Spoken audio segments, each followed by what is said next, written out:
All right, so today we're going to talk about the real reason we didn't get a black Apple Watch Ultra 2, and then also some fair warning for all of you out there that pre-ordered the iPhone 15 Pro or Pro Max.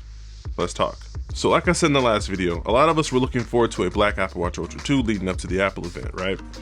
And we were all, of course, let down.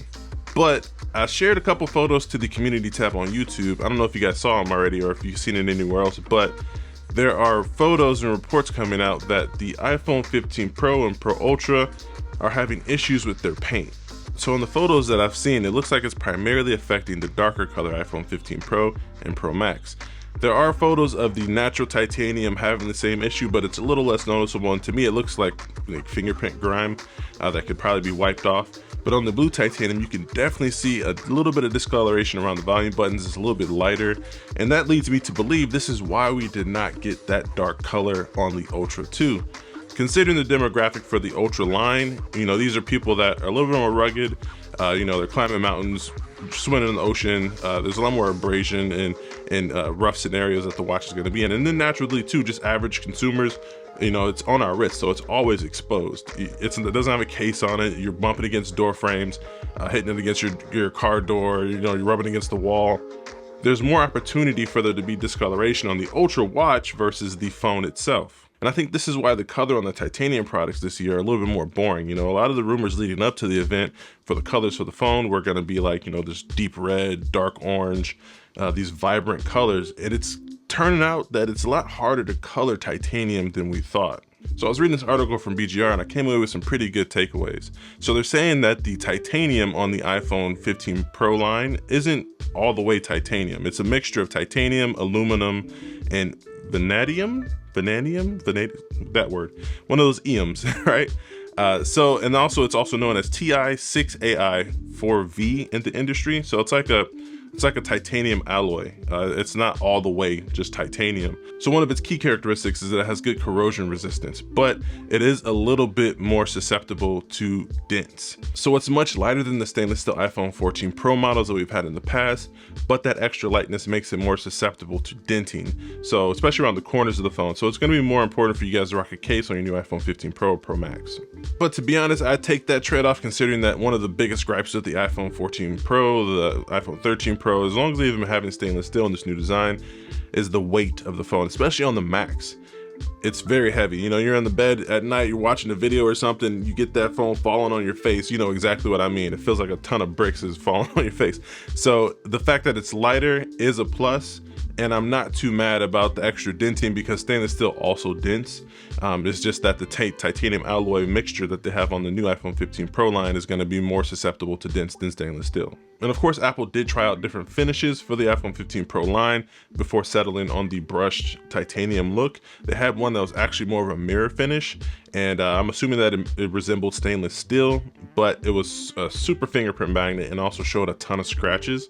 So them going with the brushed titanium helps mask the scratches and also, of course, deters fingerprints getting around the rails of your phone. And with this material being more susceptible to dents, that leads to the paint chipping. So on a lot of the test devices and the prototypes of this device, they noticed that dropping it and a lot of the normal wear and tear that you have with the phone itself, the paint was chipping off with the extra dents and scratches. So it kind of explains why we got more muted colors with this new iPhone 15 Pro line. So the color options we got this year for the iPhone 15 Pro line are, of course, the black titanium, white titanium, the natural titanium, and the blue titanium. And the way they color or coat these phones is through a process called the PVD process. And the natural titanium is supposed to have no color applied through the PVD process. So that one's going to be the least susceptible to this discoloration. After consuming this information, how do you feel about not getting the black Apple Watch Ultra 2 now that you know? For me personally, it kind of softens the disappointment for me, considering that, I guess you could call it a patina, but I don't know if I would want a dinged up, discolored looking Apple Watch Ultra on my wrist. I'd much rather just have the natural titanium. And also, I think the natural titanium color on the iPhone 15 Pro line, from what people have told me, is that it looks a little bit more goldish than the Ultra. But we'll see. The reports coming out are saying that it is supposed to have no color applied through the PVD process, but we'll see. Once we get our hands on it, we'll see if there's any difference in color. But from trusted sources, people that have been at the Apple events and held onto the phones and compared them to the Apple Watch Ultra, they told me that it is slightly more of a gold tint to it, more warm. But I ultimately just hope that the discoloration that we're seeing on the natural titanium is something that can just be wiped off, and that's probably just fingerprint grime, or how our oils in our hands interact with that with the titanium, and how those chemicals or those atoms bond or whatever, I don't know. But hopefully it's just like fingerprint grime we can wipe off. But I am concerned for those of you out there that got the black titanium or the blue titanium, because that discoloration looks kind of wonky. It looks like faded blue jeans. Like, it looks weird. But I mean, if you're planning on rocking a case, you probably don't have to worry about that too much at all.